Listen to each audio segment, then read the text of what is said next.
Baik, anak-anakku semua, sebelum kita mulai pembelajaran, marilah kita bersama-sama berdoa sesuai dengan cara dan keyakinan kita masing-masing. Doa dimulai.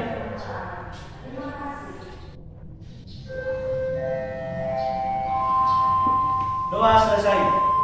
Ya. Baik, Pak Guru langsung absen ya untuk pertemuan kita di pagi hari ini. Ya.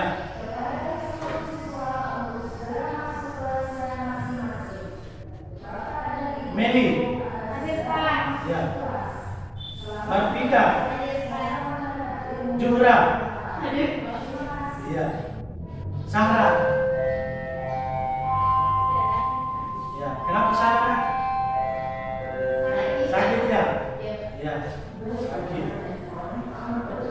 Baik. Mari kita doakan teman-teman kita yang sakit, mudah-mudahan dia diberikan kesembuhan sehingga di pertemuan selanjutnya teman-teman kita bisa hadir semua, ya. Iya. Baik, kita masuk di materinya, yaitu mentaati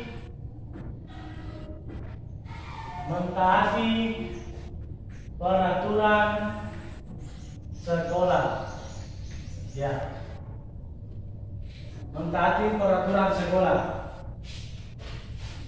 Kemudian adapun tujuan daripada pembelajaran ini agar peserta didik mampu memahami peraturan sekolah, dan yang kedua peserta didik terhindar dari masalah yang timbul akibat ketidakmampuan peserta didik dalam menyesuaikan diri dengan peraturan di sekolah.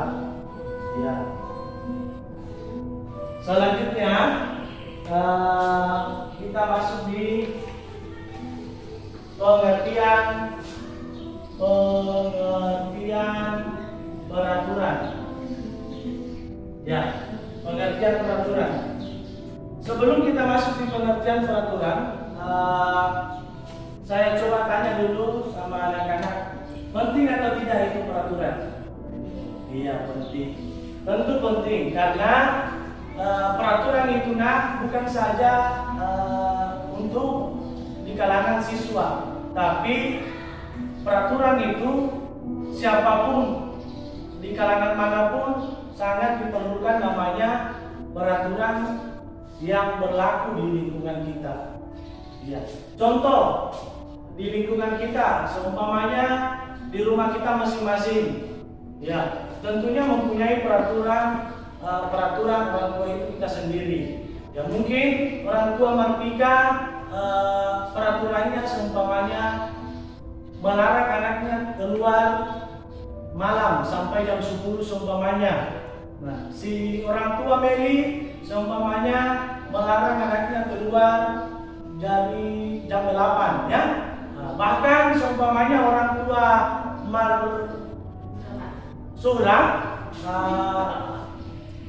bahkan dia melarang sama sekali untuk keluar anaknya pada malam hari.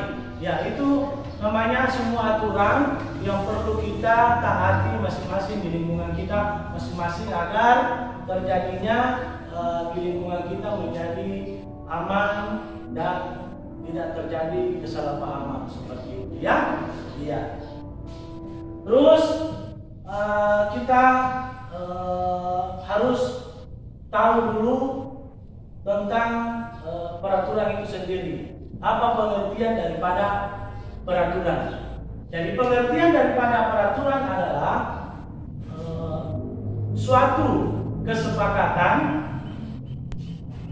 yang dibuat oleh perorangan maupun berkelompok yang kita sepakati bersama-sama sehingga terciptanya kedamaian, kerukunan, dan kedamaian di dalam kehidupan bermasyarakat. Ya, seperti itu. Jadi agar kehidupan kita di dalam bermasyarakat aman, tentunya peraturan-peraturan kita harus taati. Ya. Contoh, kita mentaati peraturan sekolah. Iya, peraturan sekolah. Di SD kita kemarin pasti mempunyai aturan masing-masing, ya. Di SD-nya Meli mempunyai aturan itu sendiri. Di SD-nya Marpika mempunyai aturan itu sendiri. Nah, sekarang anak-anakku sekarang masuk di SMP 4, di SMP Negeri 4 Polewali mempunyai aturan itu sendiri. Dan aturan itu harus mau tidak mau kita harus penuhi atau taati, ya? Iya. Kemudian peraturan yang ada di sekolah kita itu ada peraturan yang tertulis, adapun yang tidak tertulis. Ya, anak-anakku, tolong diperhatikan, ya. Apabila mau lihat peraturan di sekolah kita yang tertulis, di sana ada dipajang peraturan-peraturan sekolah kita lengkap dengan poin-poinnya, ya, iya. Yang mana contoh daripada peraturan sekolah yang tertulis, seumpamanya anak-anakku dilarang datang ke sekolah terlambat. Nah, seperti itu. Anak-anakku dilarang membawa seumpamanya rokok. Nah, itu peraturan-peraturan yang ditentukan oleh sekolah kita yang mutlak kita harus hindarkan, taati, ya, supaya kita tidak terjadi kesalahpahaman di sekolah kita. Ya. Sampai di sini anak-anakku ada yang mau ditanyakan masalah peraturan sekolah? Ya, baik.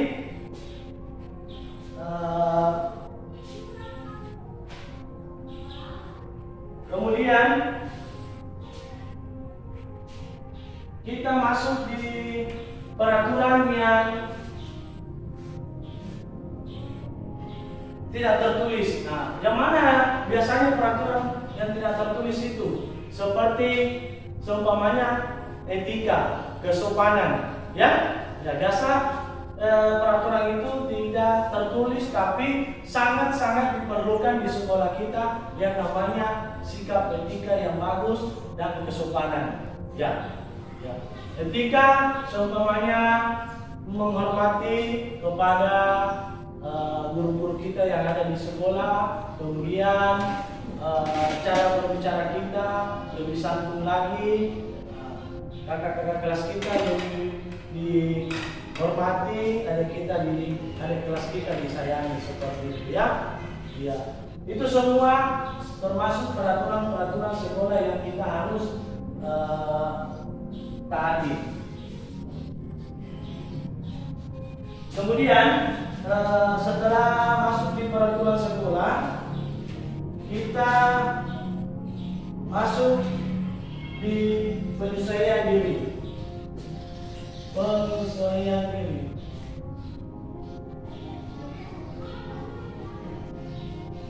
Ya, penyesuaian diri. Penyesuaian diri ini sangat berpengaruh kepada anak-anakku yang baru beranjak masuk di SMP. Karena kemarin waktu kamu di SD mungkin sekolah kamu kecil atau sedikit orangnya. Sekarang setelah kamu masuk di SMP Negeri 4 Polewali, melihat ternyata SMP itu luas dan banyak orang di situ.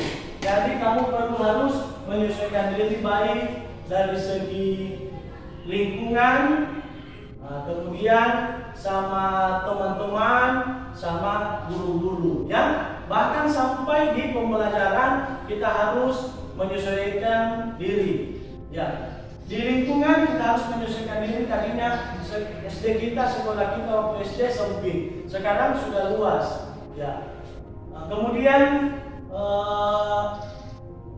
sama guru-guru mungkin waktu kamu di SD sedikit, sekarang di SMP sampai begitu banyak, sekitar 40-an lebih. Ya, karena kenapa?